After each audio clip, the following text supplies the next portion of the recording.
Hello! In this video I shall be demonstrating a method of opening a Neo Geo MVS cartridge using the smallest angle possible.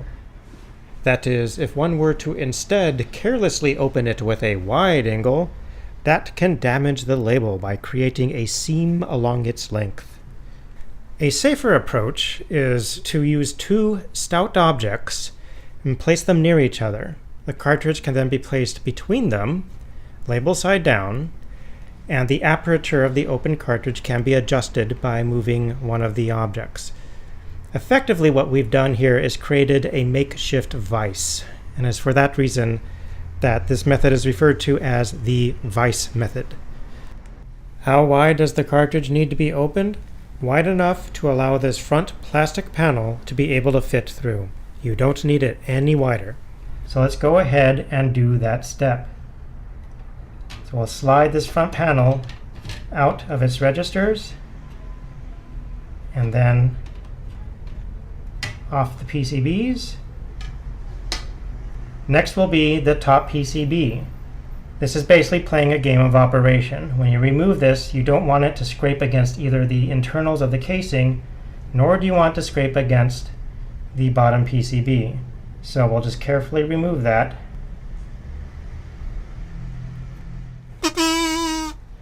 And the same process is then done for the bottom PCB. Pushing it off of the registers and carefully removing it. We'll now move on to the stage where the PCBs need to be placed back into the cartridge case. For this stage, I am using a board game box as one of the supports. The reason for that is because the tripod itself needs to stand on something. The glass was in the way. This works better. It's important that when you have the case in front of you like this, that the side with the screw holes on it, the top side, is facing away from you. Why is that important?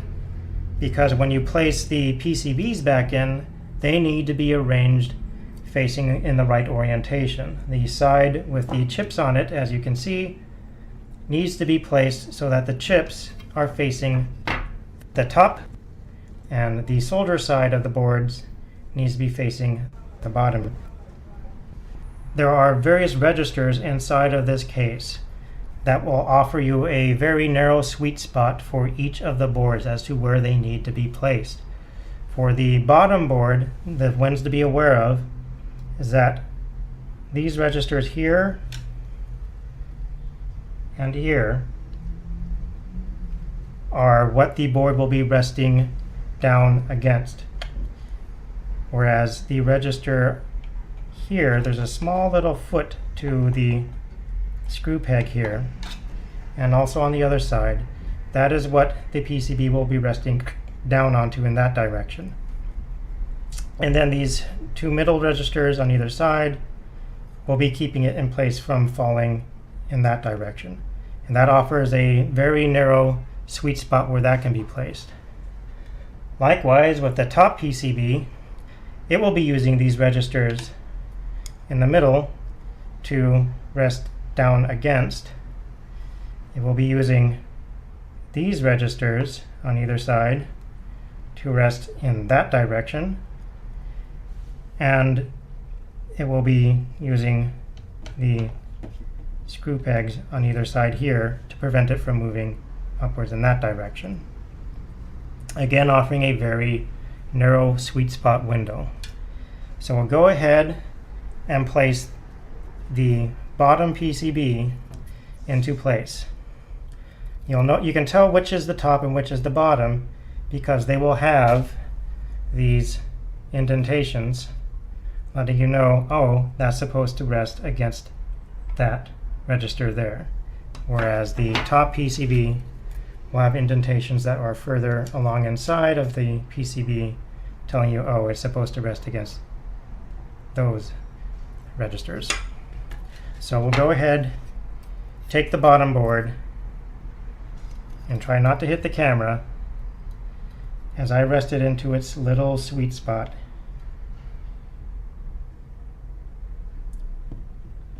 Like so. Once it's there, You then want to get this board placed onto the screw registers, and that will require lifting the board a little bit, just a little bit upwards towards you until it falls into place. There we go. So I could just keep pushing the board down, but for reasons that will become apparent later on in this video, it's best to keep it right at the tip of those screw registers. We'll now do the same for the top PCB, placing it down into its sweet spot, hopefully without hitting the camera.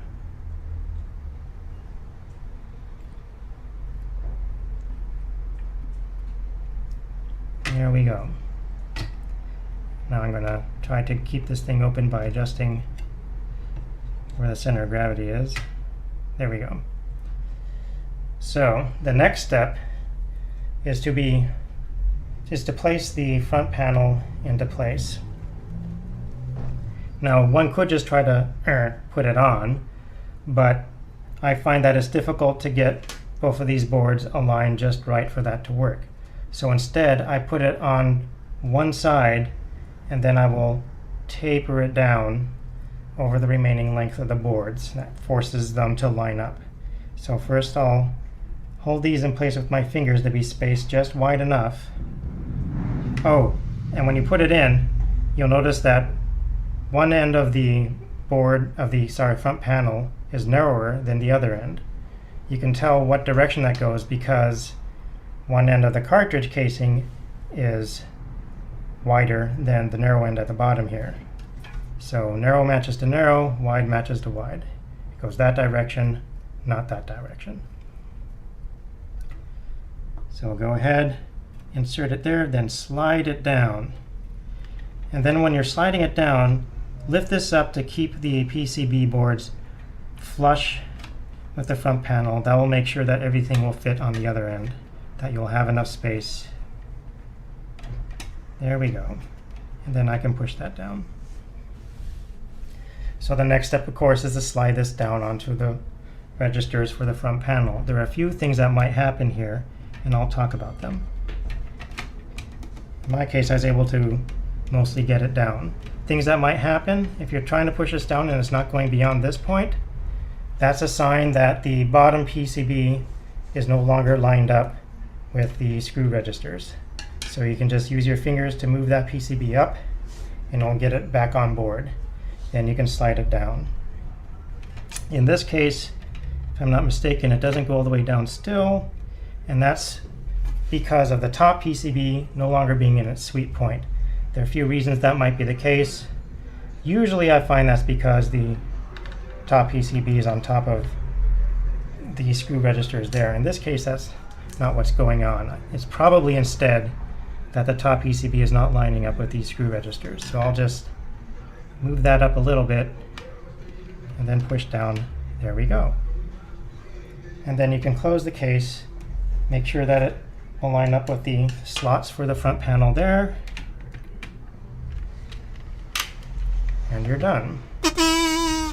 There is one more thing that might occur to prevent you from closing that all the way, and I'll cover that in the next section.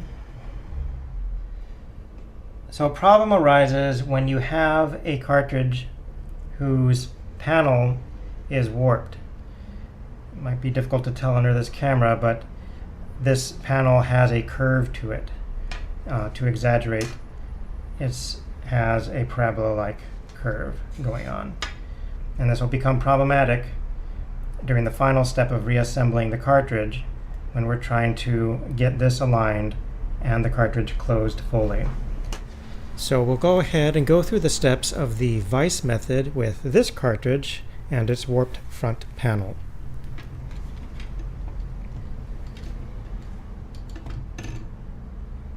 So first I'm going to get this bottom PCB flushed with the screw registers here to make it easier to put the panel on. And then I'm going to attach the panel on one end and then rotate it down into place, bring it up flush. Everything is going horky-dory. Line it up with the registers on the bottom of the cart, oh, it's not going down. Already we're getting a little bit of trouble. I don't know if this part is due to the warp of the panel or not, but it means I need to move the bottom PCB up onto the screw register. There we go. It's going down. Oh, it's not closing all the way. That makes me think, oh, it might be the top PCB. When I examine the top PCB, it is correctly in its sweet spot. If I try to move the top PCB onto the screw registers, that doesn't help. The front panel is not going down all the way. There's a reason for that. I'll bring this up into better lighting so that we can take a look at that.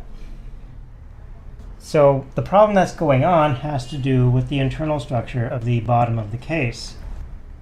As you can see, there's a big gap here. I can't close this all the way, that gap along the bottom. Now if I move closer and get the lighting just right, you can see that there are two registers, one here, one there. Those registers are meant to be behind that panel. The idea being that it keeps the panel from moving further back. But instead, our panel is resting right on top of those. This is easier to see with the clear cart. If I were to bring that in, you can see that there is a register on either side of the arrow.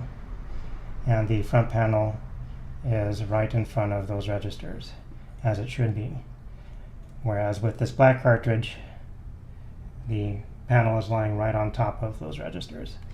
So what we would like to do is get a hook inside of there on the underside of that panel, pull it forward while we push down on the panel so that it will fall right in front of those registers. To do that, I've simply taken a paper clip and bent it into a hook. And it's for that reason that we now have the cartridge laying flat down. We don't want this in our makeshift vise, because if we're working it that way and we accidentally drop our paper clip, now the paper clip is inside of the cartridge. We don't want that. So lay it down flat, top side facing up. Also, before you start working on it, make sure that the top PCB is in its sweet spot. If it's not, you're going to have problems getting this to close all the way, no matter how much you pull forward on that panel. So let's go ahead and start. We're going to use a finger to push down on the panel while I work this hook underneath, twist it up and pull it forward. There. Do make sure that your paper clip is nice and short so that you can pull on the plastic without reaching the PCB. The PCB is safe. We're just pulling on the plastic. And now it closes all the way. This cartridge, by the way, has a fresh label on it that I've already opened, I don't know, 6 or 7 times now using the vise method. And you cannot see, or at least I can't, a seam on it. So I hope this method will work well with you, and happy gaming!